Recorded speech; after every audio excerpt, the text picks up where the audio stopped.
And tonight we're talking with lawyer Doug Christie. He has represented some controversial figures, people who Jewish organizations in Canada call white supremacists.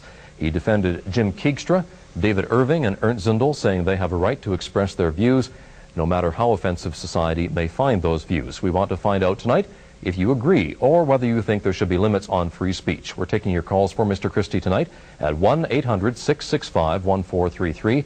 In Calgary, it's a local call, 521-6285. Doug Christie is with me from Vancouver. Mr. Christie, I'm just looking at some of the headlines that have been referred to you, or have referred to you in recent weeks or months. Lawyer is called a maverick. Defense counsel enjoys tilting at windmills. Christie, black sheep of the bar. Is it your belief that any progress in society has to come from people who are described this way or somehow challenge the status quo?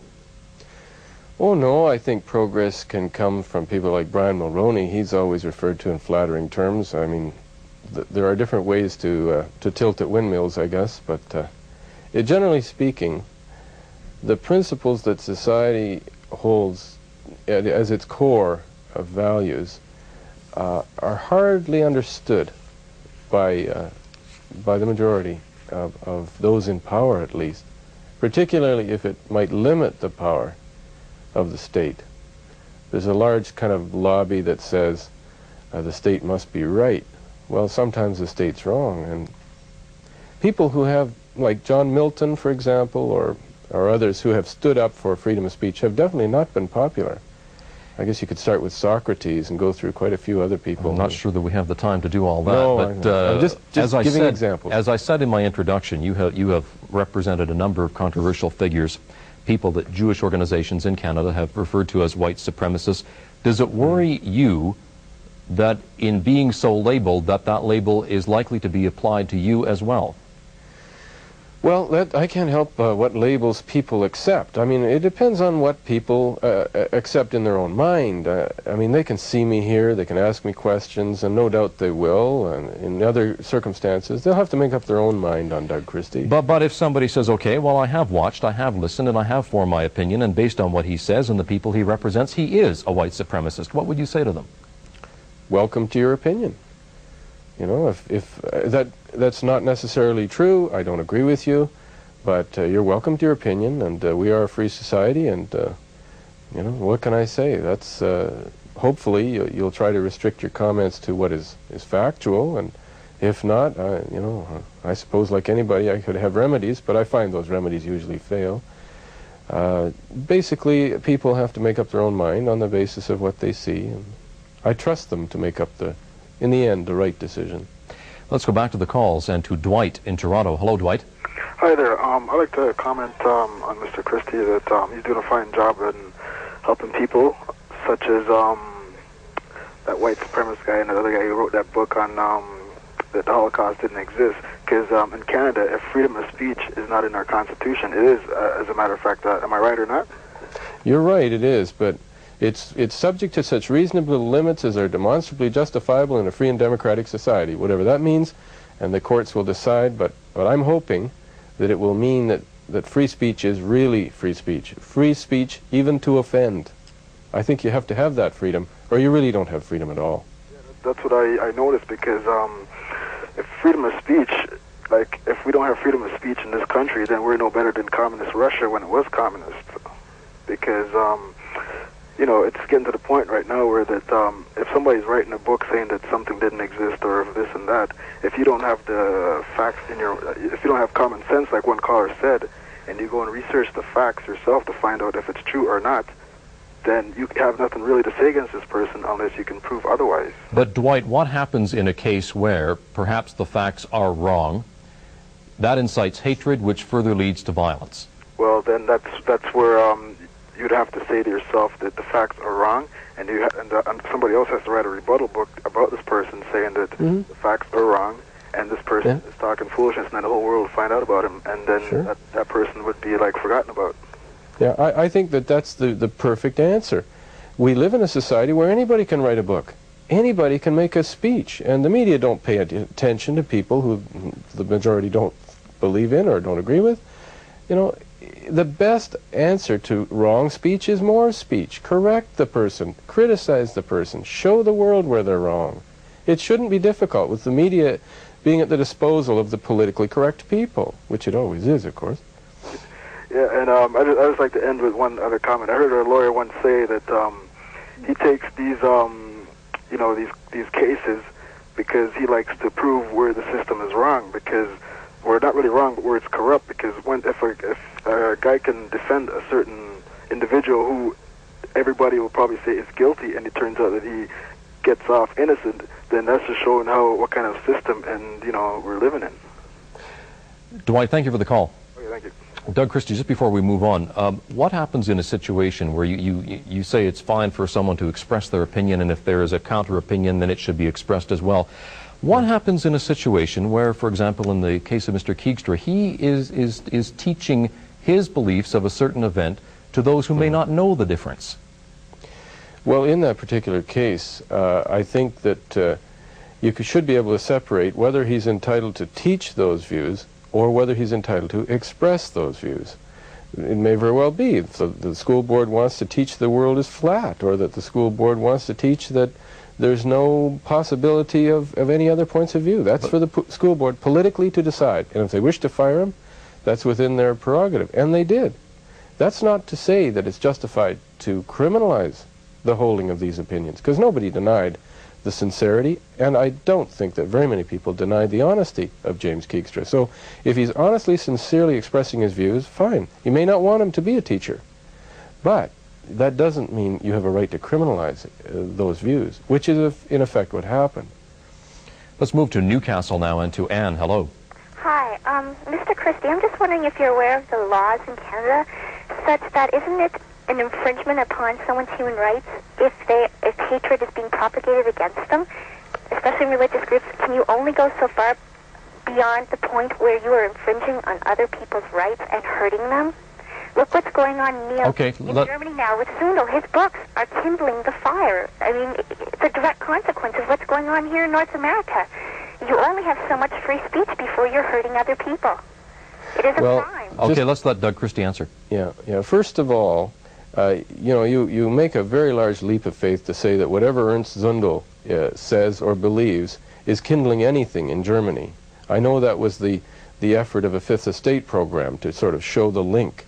But if ideas, like in this society or any other society, if ideas are not supported by the majority of people, they're not going to kindle anything. And if they are supported by the majority of people, why shouldn't they be expressed, whether you like them or not?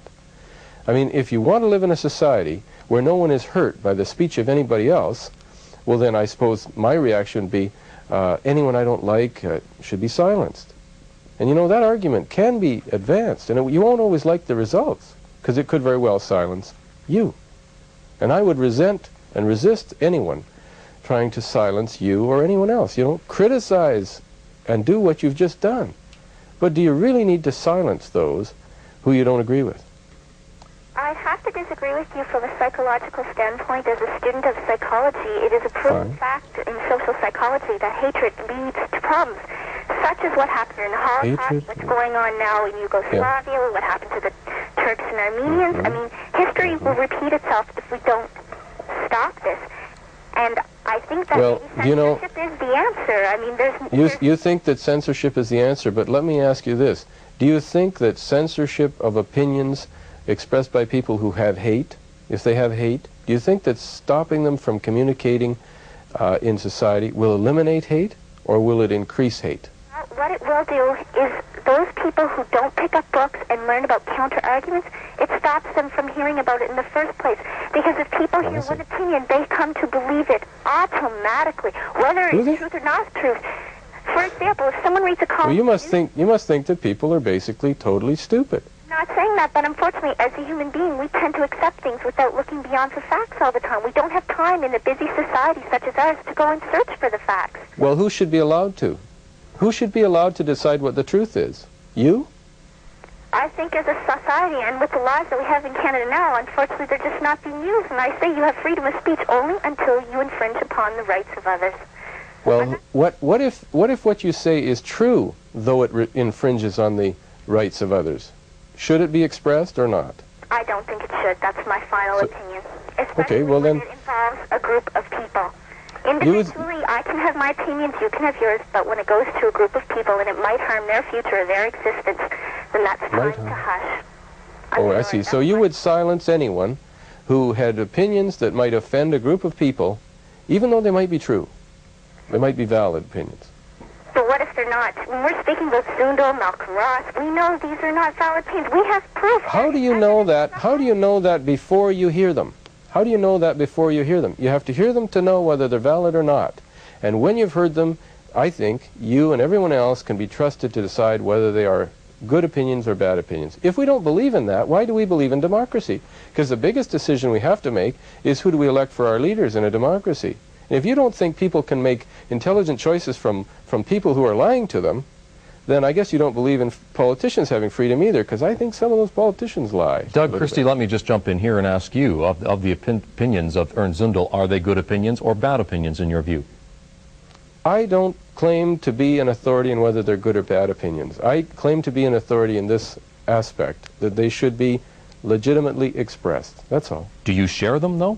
Or have you come to share them in representing people such as... I don't even know whether I could tell you in relation to any one of his opinions, whether I agree or disagree. Unless I heard him, I mean, he changes his mind. Everyone changes their opinions. I mean, he believes the world is round. I share that opinion. He believes there are 365 days in the year. I share that opinion. He has thousands of opinions. I might share some, I might not share others. Whether I do or not is totally irrelevant. And until we're asked about a specific opinion, I don't think that I could answer you honestly whether I agree or disagree. And it's not as though we're trying to limit your freedom of speech, but we have to move on to another call. We thank you for bringing up the points that you have. Thanks. And to Pierre now in Montreal. Hello, Pierre. Hello. I'd like to talk to Mr. Christie, please. You're on the air. Mr. Christie, I heard you earlier say that history is a matter of opinion. I think you're misleading a lot of people here. History Why? is not at all. It's a science, sir. History is a science? It's a matter of opinion. Pardon? How can you say history is a matter of opinion? Well, because most historians say that it is a matter of opinion. E.J. Carr, for instance, who published a book on what is history, says that essentially history is opinion. From the point of view of Genghis Khan, the history of the Mongol invasion of Europe was a wonderful liberation. From the history of Europe, it was a conquest by Eastern barbarians at that time. Now, whether that's true or false is a matter of opinion. It's a perspective issue. And I think, sir, that if you say that history is a science, you must believe that there's one official history and one official truth. I mean, isn't that what George Orwell was warning us against? Sir. You know, your view in this regard could be extremely dangerous. If you were in a position of power to decide what the official history of the world was, I mean, what would you do with people who disagreed with you? Pierre, I'm going to have to move on because there's one person who's been waiting on the line for an awful long time here. We'd like to get to them, and that is Mateen in Fredericton. Hello.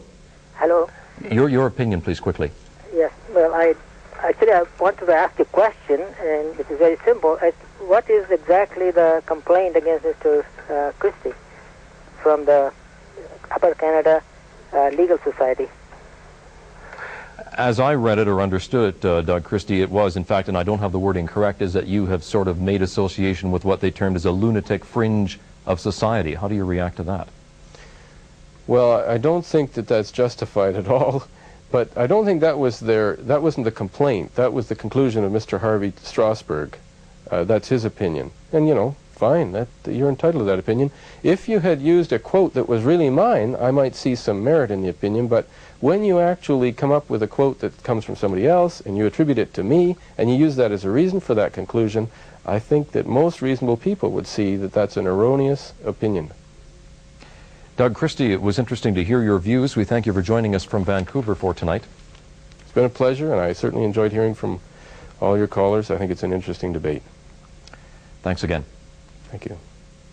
That's it for Petrie and Prime tonight. I'll be back again tomorrow night. Stay tuned now for Newsworld for resort city temperatures from around the world, followed by The National.